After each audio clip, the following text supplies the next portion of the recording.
का conservation of mechanical energy. तो mechanical energy जो होती है किसी भी सिस्टम की, टोटल मैकेनिकल एनर्जी हमेशा कांस्टेंट रहती है and is equal to the sum of kinetic energy and potential energy according to conservation of mechanical energy.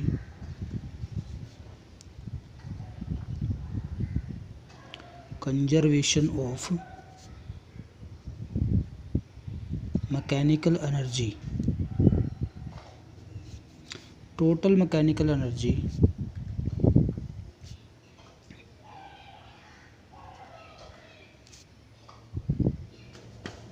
of an isolated system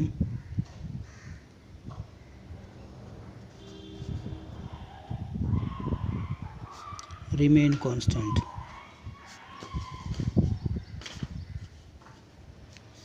किसी भी आइसोलेटेड सिस्टम की टोटल मैकेनिकल एनर्जी क्या रहेगी? Constant रहेगी and is equal to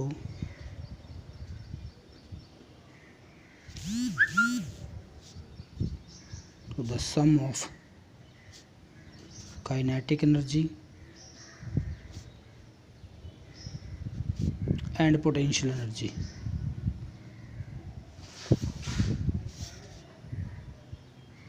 यानी कि total जो mechanical energy आएगी, mechanical energy total, this is equal to sum of kinetic energy and potential energy. K E kinetic energy, P E जो है potential energy है। ये हमारा होता है conservation principle for mechanical energy. अब हम करते हैं नेक्स्ट फ्री फॉल। सभी को पता है अगर कोई भी ऑब्जेक्ट ऊपर से नीचे की तरफ फ्रीली गिरता है, फ्रीली मीनिंग उसके ऊपर सिर्फ एक ही फोर्स लगा, वो कौन सा फोर्स लगा हुआ? ग्रेविटी, ग्रेविटेशनल फोर्स लगा हुआ। तो हम बोलते हैं उसका जो मोशन है वो कैसा मोशन है? फ्री फॉल मोशन है उसका। तो ऐसे में उसके अंदर जो एक्सीलरेशन प्रोड्यूस होता है वो जी के इक्वल प्रोड्यूस होता है और जी को बोलते हैं एक्सीलरेशन ड्यू टू ग्रेविटी। तो यहाँ पर हमें ये शो करना है भी जो जब कोई ऑब्जेक्ट फ्रीली ऊपर से नीचे की तरफ मूव करता है तो उसकी जो पोटेंशियल एनर्जी है, जो उसकी टोटल मैकेनिकल एनर्जी है, वो हमेशा क्या रहेगी? कांस्टेंट रहेगी and that is equal to kinetic energy plus potential energy. अब अगर हम यहाँ पर सपोज करें ऑब्जेक्ट, हम ये मान के चलते हैं ग्राउंड से ऑब्जेक्ट जो है वो ए पोजीशन पे है, ये ए पोजीशन है। इस ऑब्जेक्ट का मास जो है m और इसकी जो हाइट है ग्राउंड से, इसकी हाइट जो है ये हम सपोज करते हैं इसकी h हाइट ग्राउंड से है और इनिशियली ये रेस्ट पर है। इनिशियली ये किस पे है? रेस्ट पे। तो इसकी इनिशियल वेलोसिटी जो है वो 0 है एट रेस्ट। तो जब ये ऊपर से नीचे की तरफ मूव करेगा तो इसकी अगर हम टोटल मैकेनिकल एनर्जी निकालें, mechanical energy at point A, तो एट ए पॉइंट पे इसकी जो मैकेनिकल एनर्जी आएगी this is equal to kinetic energy at A plus potential energy at A. और हमें ये शो करना है इसकी जो टोटल एनर्जी है वो हमेशा क्या रहेगी? कांस्टेंट रहेगी। तो काइनेटिक एनर्जी का फॉर्मूला यहाँ पे 1/2 mu² प्लस यहाँ पे पोटेंशियल एनर्जी हो जाएगी mgh अगर इसका मास m है और u हमने लिया 0, इनिशियल वेलोसिटी 0 है। तो मैकेनिकल एनर्जी जो ए पॉइंट पर आएगी वो मैकेनिकल एनर्जी कितनी आएगी? mgh के इक्वल आएगी। इक्वेशन 1 बन जाएगी। अब अगर हम ये कंसीडर करें ऑब्जेक्ट अनदर पॉइंट पर आ जाता है, यहाँ पर कोई इंटरमीडिएट पॉइंट है बी और बी तक ये ऊपर से नीचे ये जो डिस्टेंस ट्रैवल करता है, ये डिस्टेंस हम सपोज करते हैं x ट्रैवल करता है। तो इसकी जो हाइट रह जाएगी अब बी पॉइंट तक की ग्राउंड से हाइट, ये कितनी रह जाएगी? h minus x. अब देखो जब ऊपर से नीचे आ रहा है क्योंकि इसके अंदर एक्सेलरेशन प्रोड्यूस हो रहा है जी के इक्वल, तो इस पॉइंट पर बी पॉइंट पर इसकी कुछ ना कुछ वेलोसिटी होगी और उस वेलोसिटी को हम राइट करते हैं V B. V B is velocity at point B. तो सेकंड निकालते हैं, मैकेनिकल एनर्जी निकालते हैं बी पॉइंट पर। मैकेनिकल एनर्जी जो आएगी बी पॉइंट पर this is equal to sum of kinetic energy at B and potential energy at B. Kinetic energy के लिए फॉर्मूला 1/2 mv²। और पोटेंशियल एनर्जी जो आएगी mgh की जगह अब हाइट कितनी रह गई ग्राउंड से? h माइनस एक्स रह गई, तो यहाँ पे आ जाएगा h माइनस एक्स। अब हमें vb की वैल्यू पुट करनी है यहाँ पे। तो vb के लिए हम इक्वेशन ऑफ मोशन यूज करेंगे v² minus u² is equal to 2as। अब a की जगह g हो गया और v की जगह कितना हो गया? vb²। u 0 है 0 पुट कर देंगे, 2 ए की जगह, जी आ जाएगा एस की जगह। अब इसने जो डिस्टेंस ट्रैवल किया, कितना डिस्टेंस ट्रैवल किया, एक्स डिस्टेंस ट्रैवल किया, तो ये वैल्यू यहाँ पे वी बी स्क्वायर की जगह पुट कर देंगे तो मैकेनिकल एनर्जी आ जाएगी एट पॉइंट बी। तो 1/2m2gx, और इसको जो है एक्सपेंड कर देंगे, ये आ जाएगा mgh माइनस mgx। तो ये 2 से 2 कैंसिल, ये mgx बचेगा, ये mgx माइनस का, तो ये mgx से mgx कैंसिल। तो mechanical energy at B point जो आएगी this is equal to mgh। ये हमारी सेकंड पॉइंट बन गया। अब अगर मैं सपोज करूँ दोनों ऑब्जेक्ट जो है फाइनली यहाँ पर पहुँच जाता है सी पोजीशन पर, जब वो सी पोजीशन पर आएगा तो उसकी मैकेनिकल एनर्जी जो आएगी, mechanical energy at C this is equal to kinetic energy at C plus potential energy at C.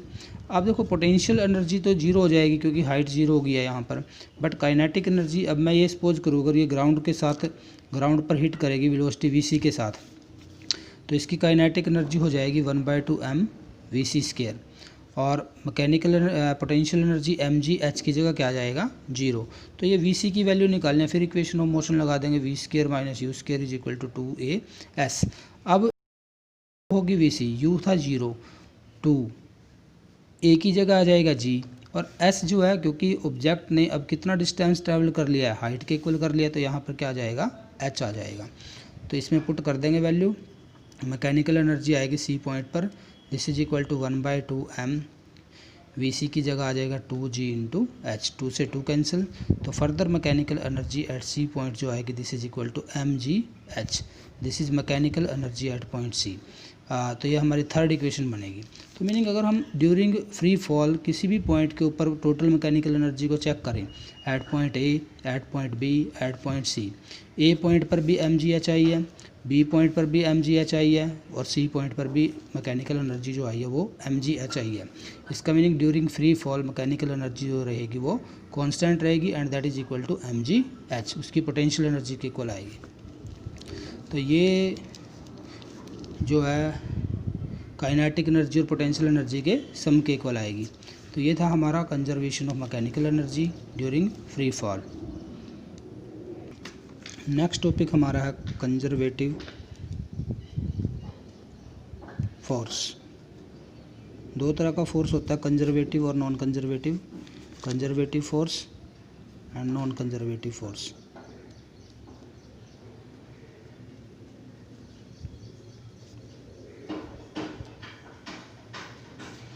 Meaning conservative force करते हैं। सबसे पहले कंजर्वेटिव फोर्स क्या होता है,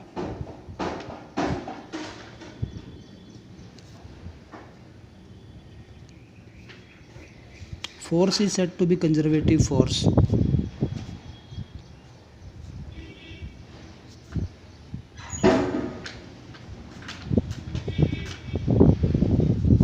if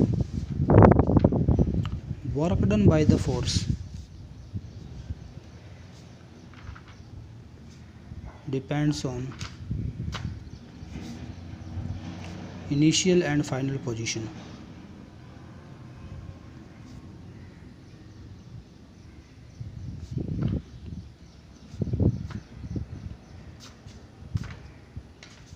Not on the path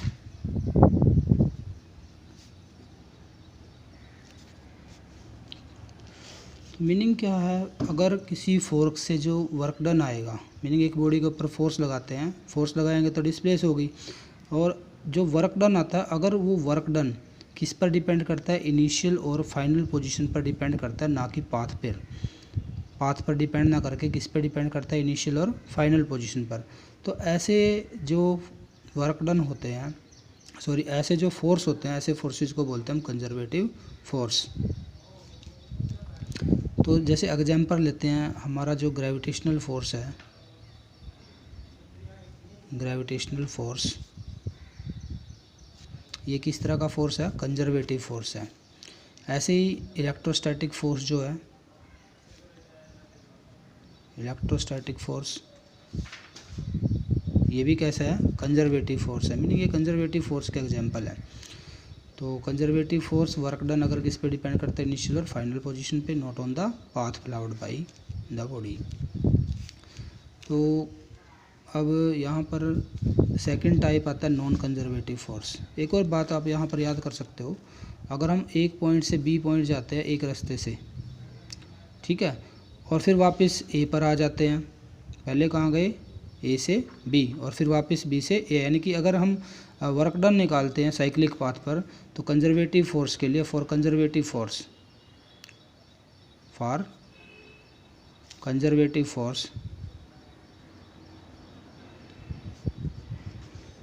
work done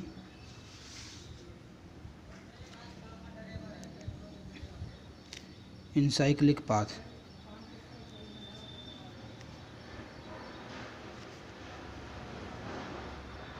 is always, थोड़ा सा pen ख़त्म हो गया, दोबारा लिखते हैं, work done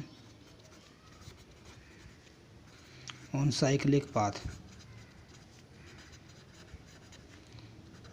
bye a conservative force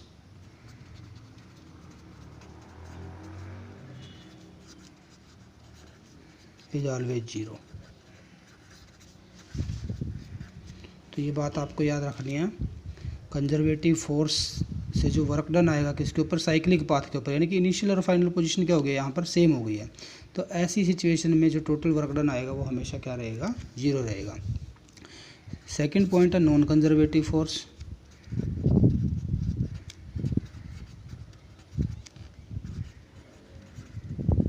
अब नॉन कंजर्वेटिव फोर्स क्या होगा, a force is said to be non conservative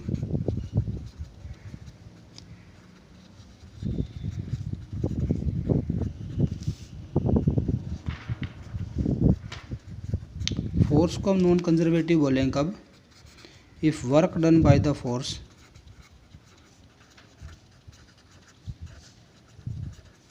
depends on the path not on initial and final position.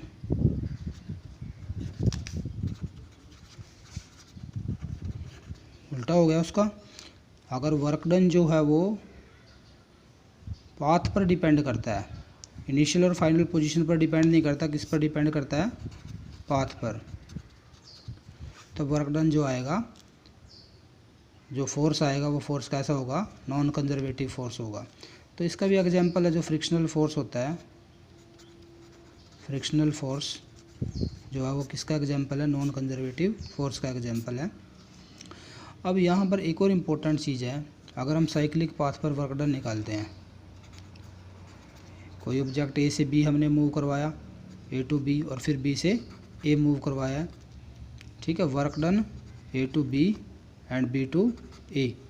तो ऐसे साइक्लिक पाथ पर वर्क डन कभी भी 0 नहीं होता है, work done on cyclic path is never 0, ठीक है। नॉन कंजर्वेटिव फोर्स से साइक्लिक पाथ पर वर्क डन कभी भी 0 नहीं होगा। नेक्स्ट हमारा टॉपिक है पावर। अब पावर क्या होता है, मैकेनिकल पावर, इलेक्ट्रिकल पावर भी होती है, मैकेनिकल पावर भी होती है। तो rate of doing work,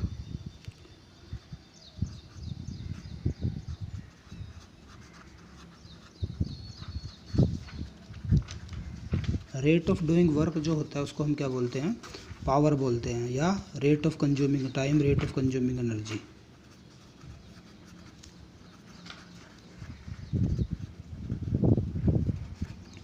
consuming energy भाई, कोई भी अप्लायंसेज है, चाहे वो मैकेनिकल हो चाहे वो इलेक्ट्रिकल हो, तो वो किस रेट से एनर्जी को कंज्यूम करती है, खर्च करती है।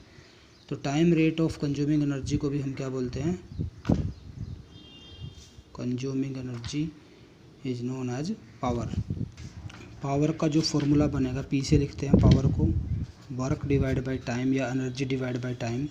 तो यूनिट जो आएगी इसकी SI unit, SI unit power की होती है वाट, ठीक है। तो 1 वाट को डिफाइन करते हैं,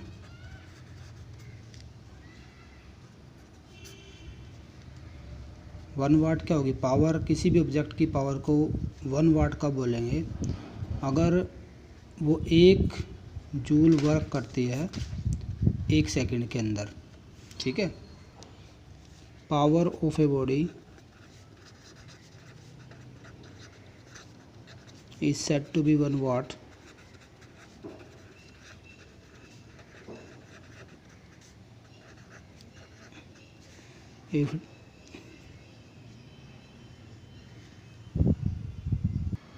if it can do 1 joule of work in 1 second, meaning 1 second में अगर 1 जूल काम कर सकता है कोई भी बॉडी, तो उसकी पावर 1 वाट आएगी। ये होगा 1 joule into 1 second divide by 1 second into क्या था, डिवाइड में है 1 सेकेंड, तो इसको हम जूल पर सेकेंड भी लिख सकते हैं, जूल पर सेकेंड। अब dimensional formula,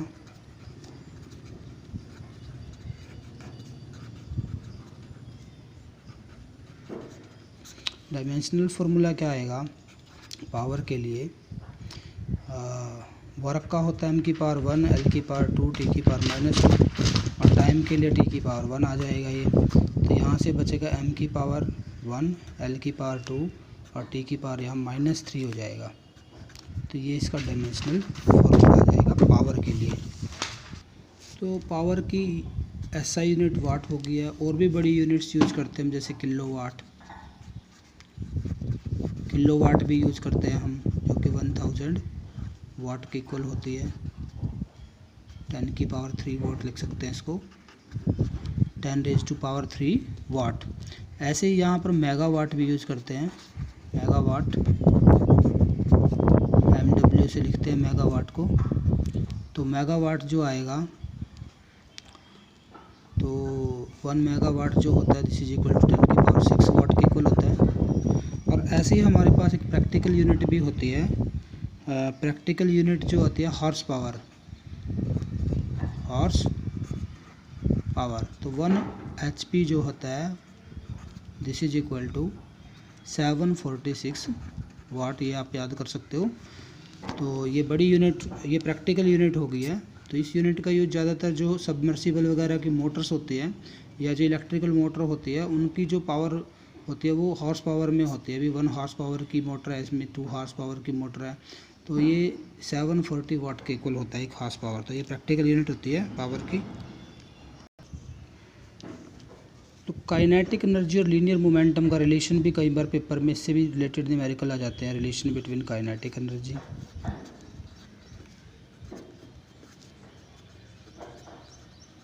and potential energy, kinetic energy and linear momentum.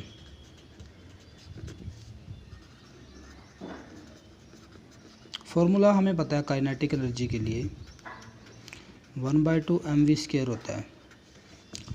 अगर हम इसको m से मल्टीप्लाई कर दें और m से ही डिवाइड कर दें, तो ऊपर वाले टर्म में हो जाएगा 1/2 m² हो जाएगा, यहाँ से v², यानी कि mv² हो जाएगा, और डिवाइड बाई m।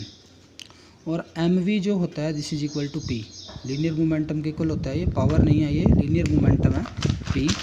तो काइनेटिक एनर्जी जो आई हमारे पास this is equal to p², linear momentum का स्क्वायर डिवाइड में 2m।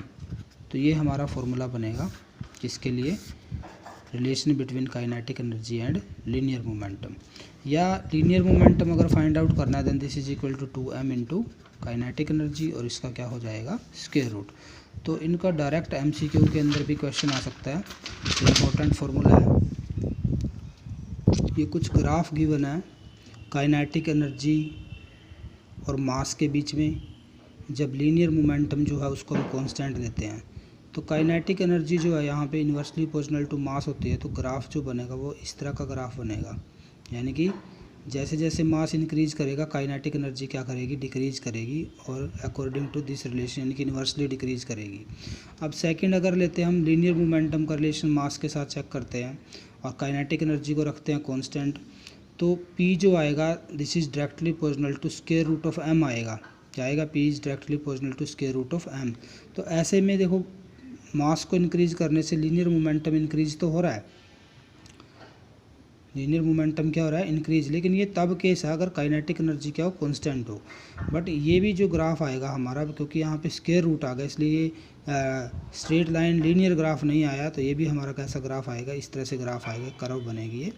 और इसके बाद है अगर हम लीनियर मोमेंटम और काइनेटिक एनर्जी का ग्राफ निकालते हैं, तो काइनेटिक एनर्जी जो है वो लीनियर मोमेंटम के स्केयर के डायरेक्टली प्रोपोर्शनल है। मास को हमने रखा है कांस्टेंट, तो अब जो काइनेटिक एनर्जी है जैसे जैसे लीनियर मोमेंटम इंक्रीज करेगा काइनेटिक एनर्जी भी इंक्रीज करेगी, बट उसका जो ग्राफ बनेगा इस तरह का ग्राफ बनेगा।